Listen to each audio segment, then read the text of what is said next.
Wavesound Audiobooks presents The Girl Who Fell from the Sky by Emma Carey, narrated by Emma Carey. For anyone who has ever fallen from the sky of their life, these words are for you. For the girl who was lying on the ground, hoping for it all to end, look at how good it got. Chapter 1. The Fall. It started like this. The deafening beats of the propellers matched the thundering of my heart. I felt electric as the ground shrank beneath us, snow-capped mountains disappearing into the landscape. A patchwork of green, brown, and white as the grey sky yawned open around me, large and endless. The town below looked like a dollhouse and then an oil painting as we rose.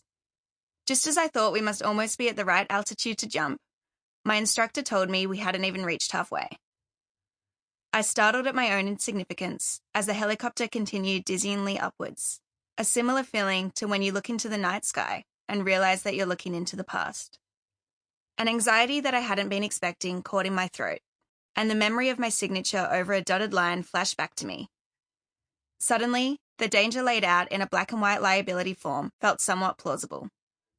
My hand entwined with Gemma's, I turned to my instructor. Eager for reassurance, I asked how many times he had jumped. The number was absolutely staggering, and I imagined that he had spent more time in midair than he had with his feet on the ground. This reassured me, along with his honest answer when I asked if anyone had ever been injured diving with him. He told me about a jumper who had broken their ankle on landing a couple of years ago, and his candor and warmth in the telling comforted me. And then before I knew it, it was time. 14,000 feet in the air, the door of the helicopter opened. As the wind rushed in, it felt as if all my senses were coming alive. This sensation was what I'd been craving. This is what my life, in all its daily monotony, had been missing. Gemma and I looked at each other, her fear obvious through the tears welling in her eyes. I felt a pang in my heart knowing that my love of adrenaline was the only reason she was here, but I gave her one last squeeze and let go of her hand.